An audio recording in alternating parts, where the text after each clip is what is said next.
this is Jake with Avi-on. Let's talk about the Zone Scanner app and how to use it. But first, let's talk about the QR codes the app scans.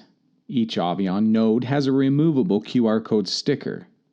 During kitting, this sticker is removed and placed on the outside of the fixture.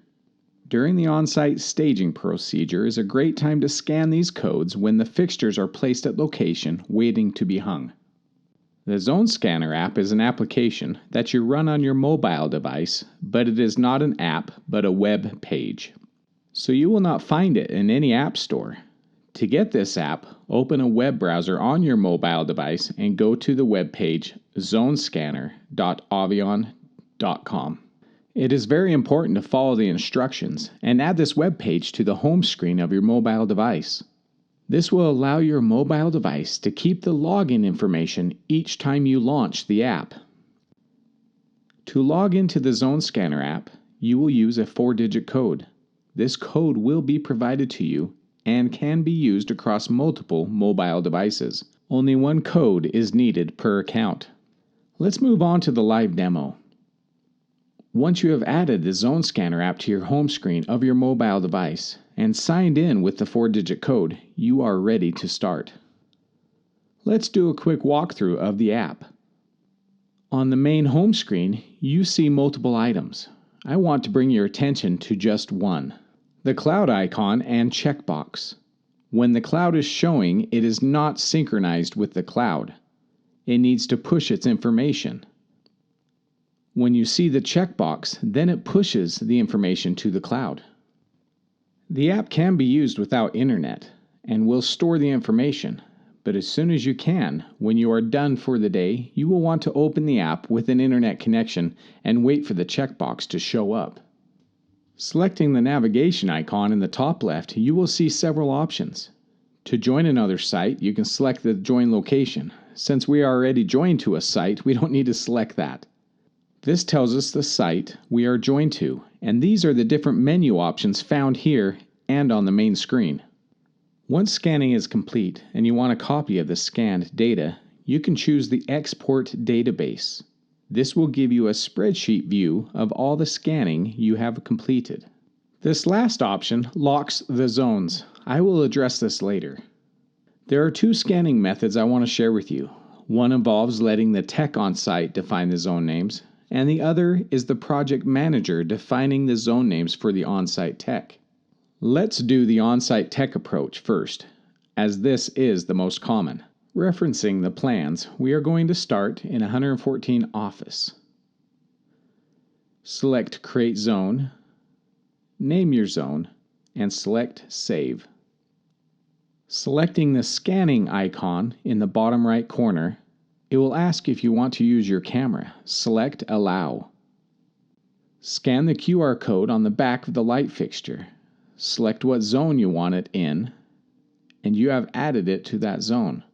Now you see that the Add to Zone 114 Office is a fixed option, so when you scan the next light, you can simply select Add to Zone 114 Office. When you're done scanning the fixtures in that zone, select the back arrow in the top left corner.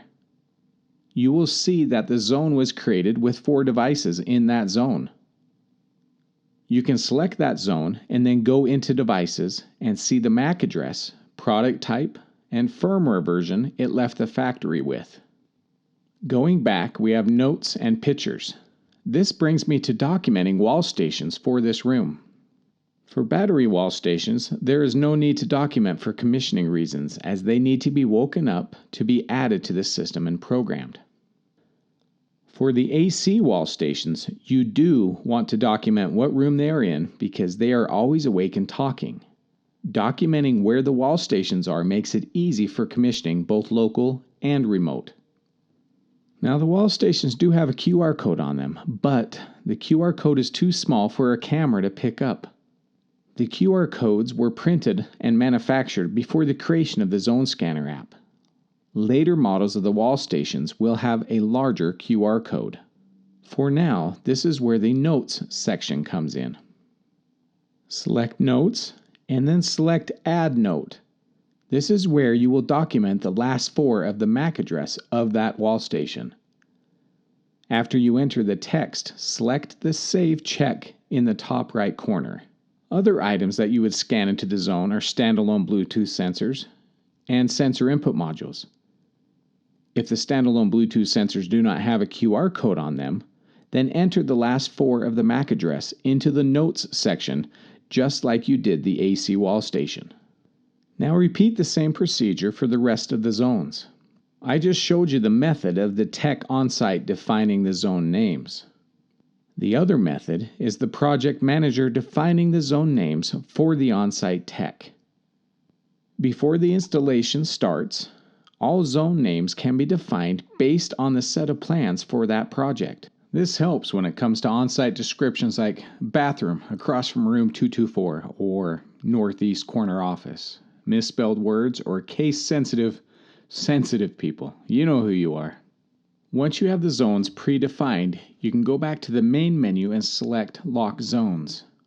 After the zones are locked, when you try to create a zone, this will pop up a prompt that states, "Zones are locked. Are you sure you want to continue?" It's a simple reminder that the zone they are looking for might already be created. If it is a new zone, then they can select Yes. Now for the last piece of the puzzle that makes scanning the devices so powerful. All the zone data is entered and stored in the cloud.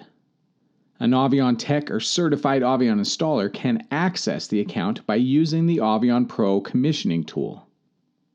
They can use this tool to import the zones that have been scanned and create the zones, scan for and program sensors, program wall stations, set schedules, and anything else the project requires. This can all be done remotely with the use of one of the remote connectivity products.